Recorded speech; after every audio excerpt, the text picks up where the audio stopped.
He was originally a terrifying, God-slaying weapon that the U.S. government poured $10 billion into to shape. Yet despite being a supreme agent, he was subjected to a memory lockdown through a scheme by the higher-ups, then thrown into a remote town cut off from the world to work as a lowly cashier. To even prevent him from leaving this place, the CIA established a second layer of insurance. As long as he approached the boundary of the town, his entire head would ache as if it wanted to split open. This caused traveling with his girlfriend to also become a far-fetched illusion, causing him to be labeled as a pathetic loser, a genuine, useless guy. One night, while eating instant noodles and binge-watching movies, he discovered two robbers struggling to steal the tires off his beloved car.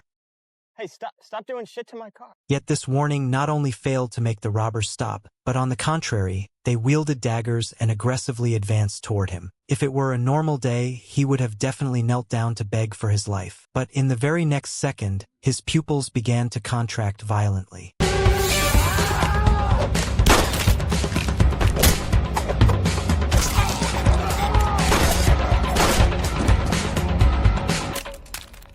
By the time the fight ended, he himself could not believe the pile of wreckage before his eyes was his masterpiece. After recovering his senses, the first thing he did was call his girlfriend. At first, she thought he was joking, because how could a boyfriend who usually is afraid of even stepping on an ant to death finish off two living, breathing robbers? With an attitude full of doubt, the girlfriend rushed to the scene and was immediately stunned speechless by the two corpses lying there. Honestly, instead of believing that this was done by her boyfriend, she would rather believe that those two guys fell from the sky and died. However, the urgent matter at this moment was having to dispose of the corpses. Who would have thought that before they could even think of a solution, the sound of a police siren with flashing red and blue lights rushed over. Mike is a timid, weak, and useless person. His daily hobby is composing comic books in his free time. Yet no matter how beautifully he draws, he has never had enough courage to publish them. It can be said that if local residents were to describe Mike, they would all think he is a lump of mud that cannot plaster a wall, making it hard to achieve anything in this life. But that very useless Mike has a girlfriend beautiful as a flower. Being together for 10 years, she has always persevered without leaving him. It is as if she firmly believes that no matter what, her boyfriend will have a day to hold his head high in life. This is also the only redeeming light helping Mike survive. Therefore, he used his meager savings to buy a diamond ring, intending to propose to his girlfriend in Hawaii. Who would have thought that upon just arriving at the airport, Mike could not control himself and shook all over, followed by a panicky sensation of a pounding heart. This was also the exact reason that caused him to always have to confine himself in this small town. After that incident, his girlfriend had no choice but to take him back. Along the way, Mike could clearly feel her disappointment. Yet even when everything turned so bad, the girlfriend still did not utter a single word of complaint. On the contrary, she even gently comforted Mike, the man who had just messed everything up. She had no idea that this very infinite tolerance and patience made Mike feel a deep sense of guilt. Mike even told himself that he was like an old tree rooted and dying in the middle of this town. He himself was the one who hindered her future and freedom. But Mike could not have imagined that a person whom he always considered to be as low profile and insignificant as himself was, in reality, being monitored in every movement by a secret satellite. At just the slightest fluctuation, information would immediately be reported to the higher-ups. That day, his intention to leave the town alarmed the upper levels. Right after that, a secret phone call was made straight to Ella, the person responsible for the modification project of the CIA. The behavior of Mike was concluded by the higher-ups to be a danger, and they decided to eliminate him in just one day. The Ultra program tough guy is active. Wisemen has said Howell is the target. What? He'll be eliminated within 24 hours. This is American soil. They can't do that. We promised to protect him. Who is it? Yates? The operation is in progress. You're being informed as a courtesy. Who is this? Do not interfere. Have a nice evening. As the head of the project, Ella naturally did not allow her dedication to be destroyed. Furthermore, Mike was the only successful test subject in the modification plan that carried an extremely grand significance. Yet when she hurriedly ran to the office of the superior to ask for the cancellation of the plan, the opponent did not care in the slightest about the life or death of Mike. It doesn't concern you, okay? He nonchalantly declared that this was not within the scope of work of Ella. At any rate, the life of Mike was the property of the United States, and they had the right to decide what to do with it. Those ridiculous arguments infuriated Ella to the extreme point. Mike Howell keeps trying to leave town. He needs to be eliminated. You're gonna kill him for trying to leave town? That's a security breach. I'm just doing my job. He's a human being. They're assets. He's an American citizen. They're government property. Are you actually fucking insane? Oh, language. Listen to me, king idiot. If you think I'm just gonna No, sit you listen back to me, you and snipey, overbearing bitch. Howell dies today.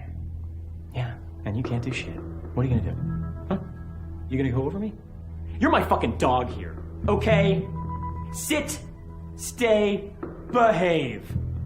Now get the fuck out of my fucking office. Suppressing her anger, she sought out the town, preparing to read the passcode to activate the sealed memory of Mike. As for Mike, he naturally also noticed this strange woman. While he was still bewildered, Ella stepped close and read the command phrase. Ella thought that doing so would be enough for Mike to recall everything, but what discouraged her was that after listening, the gaze of Mike did not have the slightest flicker. He even viewed her as a mentally unhinged woman. Please All right, listen lady, to me. You're in enough with danger. that You have to listen stuff. to me. Okay, I gotta close up soon, so. Seeing this situation, Ella had no choice but to give up. At this moment, Mike still did not understand the deep underlying meaning in the words of Ella. Who would have thought that not long after she left, the alarm of a car outside the door rang out. Those were the very agents who received orders from the higher-ups coming to hunt down Mike. Initially, the two assassins did not care at all about this target. Who would have thought that right upon facing each other, Mike beat them into a complete mess. In the end, with just a spoon, Mike took down every single one of them. Clearly, the passcode of Ella had taken effect. The news quickly reached the ears of the higher-ups, sounding a fierce alarm bell. At this moment, Mike was still completely unaware of the change within himself. Seeing him cowering in the corner, the girlfriend still thought that he was terrified by the incident just now. She did not know that the thinking of Mike had never been as sharp as it was at this moment. Everything was under his control. The change in Mike, as if turning into a different person, left the girlfriend stunned and open-mouthed. Phoebe, I don't know, but I remember it like it just happened. I remember every single thing that happened to me in the last 94 minutes. 94 minutes? How did I even get that number, Phoebe? I remember literally every single thing that happened. I can picture it all. Mike, listen. Just slow down. Yeah, Mike. You slow way down. But who could believe this story? A useless guy who was originally as timid as a rabbit had suddenly turned into a cold-blooded killer. Even the police expressed skepticism about it. Yet while the two sides were still arguing heatedly, the lights in the police station suddenly flickered and went out. Seeing this, the police hurriedly escorted the two people to the door of the interrogation room and ordered subordinates to start the backup power source. They completely failed to realize that at the crucial moment, two gloomy and horrific dark shadows had appeared near the police station. Those were the very assassin agents whom the higher-ups continued to dispatch. Who the fuck is that?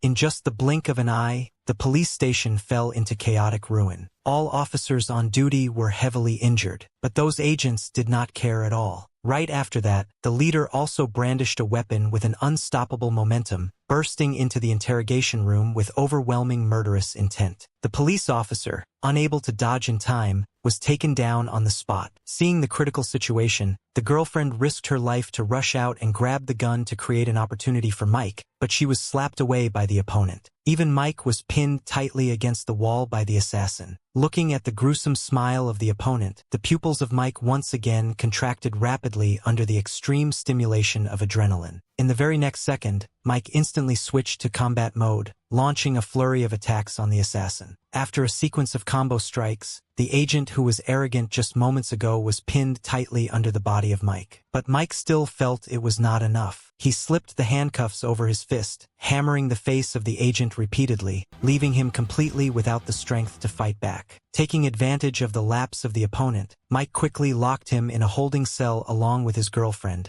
temporarily escaping the jaws of death. Yet just as they were frantically fleeing outside, the backup power source of the police station abruptly activated, causing the entire escape scene of the two to fall into the sight of another agent. This woman reacted extremely fast, immediately firing shots toward the back, causing the young couple to almost have a head-on collision. In the critical moment, the police chief, who was only drawing his last breath, managed to use handcuffs to lock the ankle of the agent tightly. It seemed that was it. Who would have thought that this agent still had not abandoned her murderous intent? She still tried to drag the chair along, pursuing them all the way to the door of the police station and throwing out a grenade. She thought that this time success was guaranteed, but just a second later,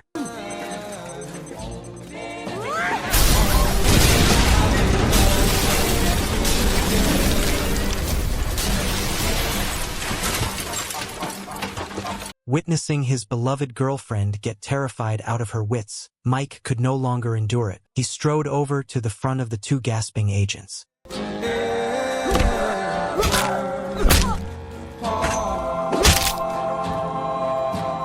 And just like that, both assassins were eliminated at the same time. After recovering her senses, the girlfriend hurriedly pulled the shirt of Mike to leave this trouble-ridden place with him. But next, where could they go? Although Mike had recovered his combat capability, his memory had still not caught up. Based on the current situation, Mike decided to take his girlfriend to the house of his close friend, Jose, because at this moment only that person was trustworthy. However, the girlfriend was clearly scared to the point that her soul had left her body, and her ability to think had completely vanished. Although there was still a bit of trembling fear inside the heart of Mike, he still held his girlfriend close to reassure her. Who would have thought that this very decision saved their lives? Let's just get in my car.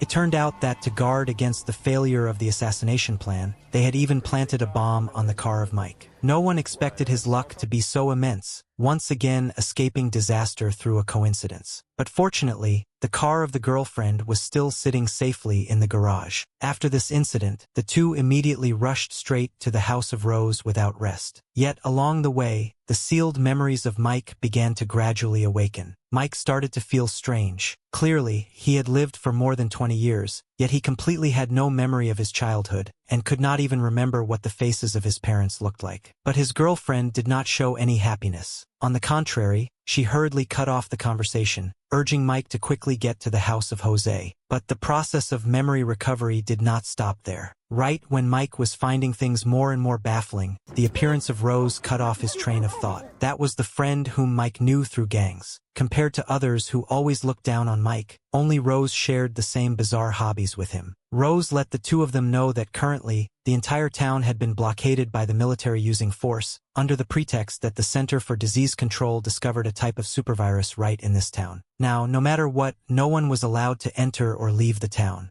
Rose and the subordinates believed this story completely. Only the face of Phoebe, the girlfriend of Mike, became increasingly unpleasant. While Mike was trying to explain the whole story to his close friend, the news broadcast suddenly uploaded photos of the infected people. Those were Mike and Ella. Clearly, in trying to save him, Ella now can barely keep her own head above water. But in the eyes of Rose, this caused a disastrous misunderstanding. Why the fuck y'all on TV, Mike? Monsters, inappropriate close contact with several test monkeys. Yo, Mike, are you in on this? Wait, you mean this is the lady that talked to you? Yeah. What?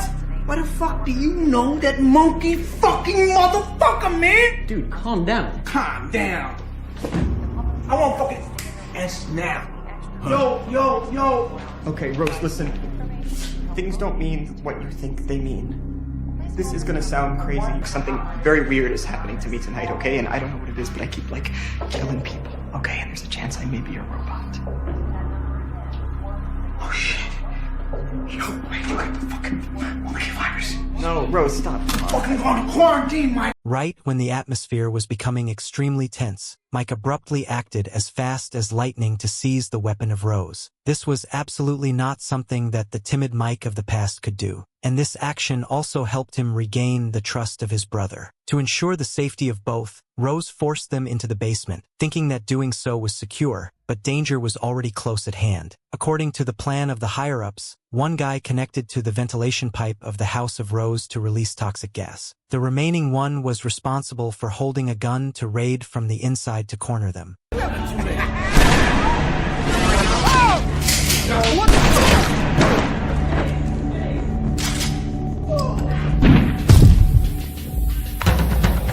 It was just that they did not know Mike at this time had already begun to show signs of full awakening. Even the slightest footstep was easily caught by him. Sensing something wrong, he hurriedly climbed onto the iron shelf, taking the opportunity to deliver a blow to knock down the assassin. However, under the effect of the toxic gas, even Mike began to feel his strength failing him. At the crucial moment, Phoebe dropped down from the ceiling. Seeing the stream of toxic gas leaking from the ventilation pipe, her gaze became extremely aggressive and fierce. After quickly putting on a gas mask, she immediately helped the poisoned Mike up. In the final moment before leaving, Phoebe did not forget to take the gun of the agent, firing a fast, accurate, and deadly shot, finishing off the agent standing outside the door. Clearly, the identity of this girlfriend also had another hidden story, but Mike at this moment had no mind left to feel suspicious. Seeing her boyfriend too heavily poisoned, Phoebe immediately searched the corpse of the agent, quickly injecting a dose of medicine into the body of Mike. Fortunately, with the timely use of the medicine, Mike kept his small life from the hands of the Grim Reaper. But at the same time, he also recalled many pieces of memory related to his girlfriend. She was still Phoebe, but she was not the Phoebe of the present. After that, Mike decisively pushed away the girlfriend who was supporting him, demanding to know her true identity in a harsh voice. Initially, she intended to find a way to cover it up, but before the extremely steadfast gaze of Mike, Phoebe knew that everything ultimately could no longer be hidden.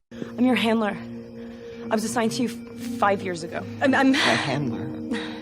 Please understand. I'm CIA, okay? It turned out that even the girlfriend was an agent dispatched by the CIA to monitor him. The purpose was to ensure that Mike would never leave the town. Therefore, she was also called the handler. This also meant that since the day Mike lost his memories in this town, everything was a lie. It was just like the Truman Show. This pushed Mike into an unprecedented despair. If that was the truth, then what difference did it make whether he lived or died? Even though Phoebe tried to explain that her love for him was real, this time Mike would never believe her again. Now he only wanted to escape from this horrific, cursed place as soon as possible. But how could Phoebe willingly give up on this relationship? While the two sides were still arguing, an armored vehicle suddenly made a violent appearance, crashing into them and sending them tumbling. That was the very agent who had been locked in the cell by the couple earlier. It turned out that he was not blown away by the grenade at all. On the contrary, he harbored a deep grudge for revenge, continuing to receive orders to hunt them down. He dragged Phoebe outside roughly, but did not choose the option to shoot Mike dead immediately. Instead, he leisurely poured an entire barrel of gasoline onto the car, clearly wanting to burn the opponent alive. I fucking hate you, man! I fucking hate you too, man!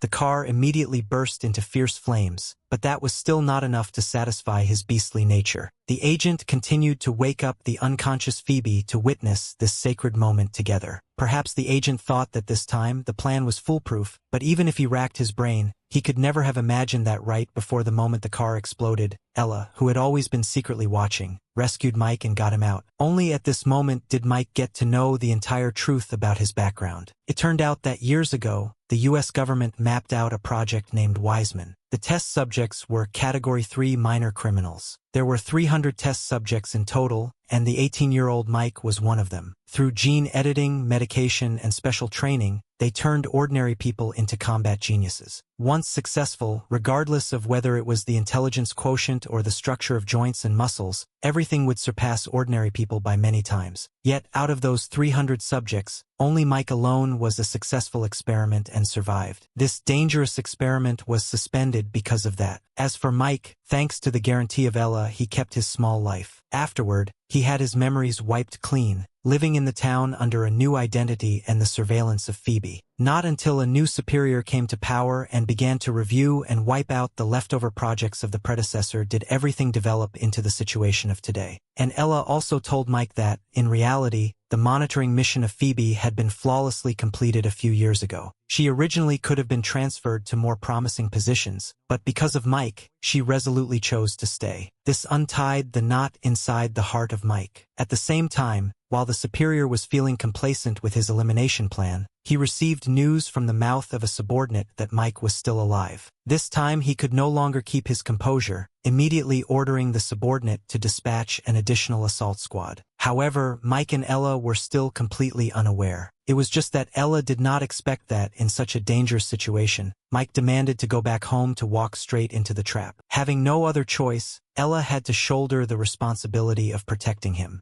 Who would have thought that, in just the blink of an eye, Mike heard a short, urgent cry. He hurriedly ran outside to check and saw that Ella had clashed with the intruding agent. Seeing this, Mike shoved the agent straight out the window. The agent lurking outside heard the noise and frantically opened fire. Fortunately, Mike hit the deck just in time, then helped Ella lie down on the sofa while he grabbed a gun to face the battle. Under the overwhelming suppression of firepower, Mike had absolutely no opportunity to strike back. Just as Ella wanted to step in to help, another agent burst into the room. She had no choice but to roll under the bed to hide. But Mike was in deep trouble. Hearing the sound of shattering debris ringing continuously next to his ears, relying solely on this small pistol meant he was definitely no match. While he was frantically thinking of a strategy, the two agents lost all their patience. Fortunately, Ella came up with an initiative to use a teddy bear as a decoy to target the agent in front of her.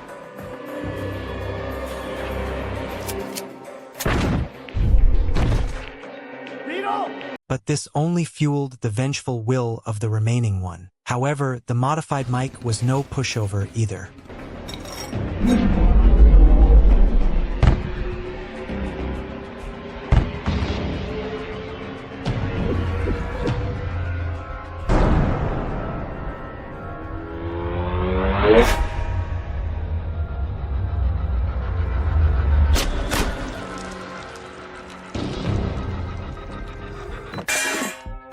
With the elimination plan failing once again, the military superior ran completely out of patience and ordered a withdrawal from this area. Who would have thought that the leader of the project still refused to accept defeat? To save face, he used Phoebe to threaten Mike into coming to the supermarket for a meeting. Your girlfriend's here.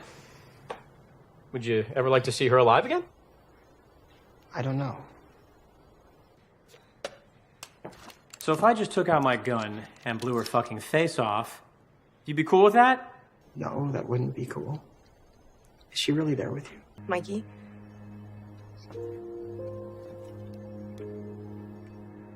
I'm sorry. But I'm the tree. I've been the tree the entire time. You're the car. Okay? I love you.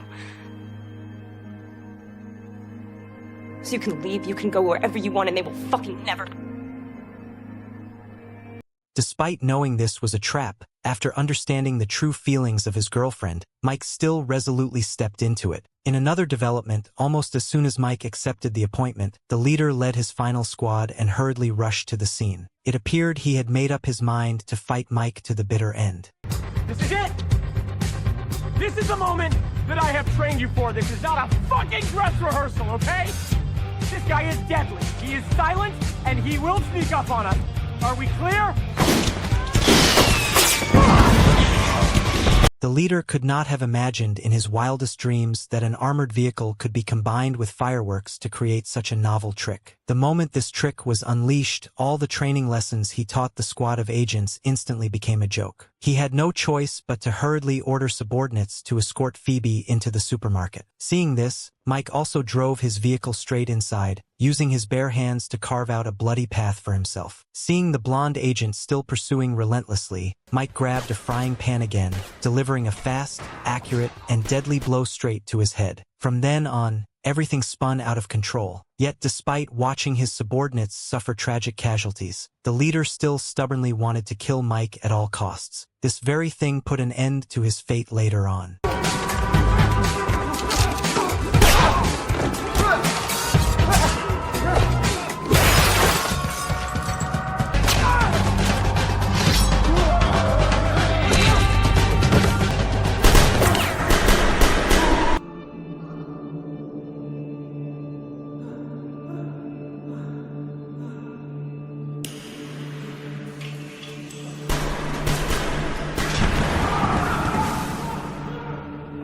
After this sweeping battle, every single agent was completely slaughtered by Mike. Under the dense smoke of gunfire, he approached the three of them like an Azura stepping out from hell. Right after that, the leader sent Agent Lasseter into battle. This guy was also a modified test subject. Due to a flaw in the experiment, he always laughed uncontrollably. Because of this, Lasseter was extremely jealous of Mike. You're scaring me! Will you please come out? Can we just talk? I want to talk.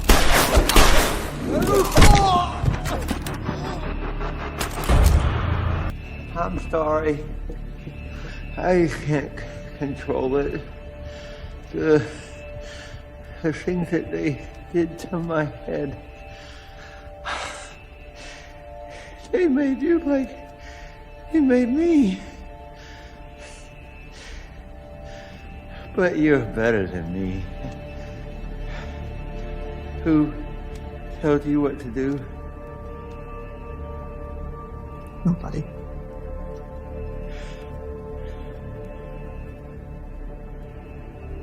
That must be nice. Even though they were both test subjects, Mike got to have a life that he could never touch in his entire existence. This caused Mike to choose the option to lay down his weapons. At the same time, Phoebe took advantage of the opportunity to escape the grip of the boss. The moment she recovered her freedom, she did not hesitate to immediately seek out her exhausted boyfriend. The two people, their bodies covered in injuries, supported each other as they walked out of the supermarket. Who would have thought that right upon stepping foot out the door, countless targeting lasers converged on the body of Mike. That was an entire army of special forces equipped to the teeth. Yet facing them, Mike did not panic at all. On the contrary, he even slowly knelt on one knee, pulling out the ring to propose to his girlfriend. Phoebe, the person who had waited for this for a long time, naturally agreed immediately. But right when Mike wanted to share the joy of the successful proposal with everyone, in the very next second, he was taken down on the spot. Seeing that scene, Phoebe was about to complain about something, but right after that, she was also knocked unconscious by the military with electricity. As for the leader who dared to defy the orders of the superior, he naturally could not escape being held accountable. Yet he still rationalized that he simply had not succeeded yet. If he had succeeded, even the higher-ups would have to thank him. These absurd words made Ella break into a cold sweat for him, while the wrath inside the heart of the superior went without saying. This left Ella standing beside him extremely terrified. Fortunately, thanks to her fierce fighting, the superior decided to spare the lives of her and Mike, while also recruiting this difficult-to-control lethal weapon into the CIA, becoming an ace agent specialized in targeting extremist organizations. The movie ends here. On a scale of 10, how many points do you rate this movie? Please comment down below.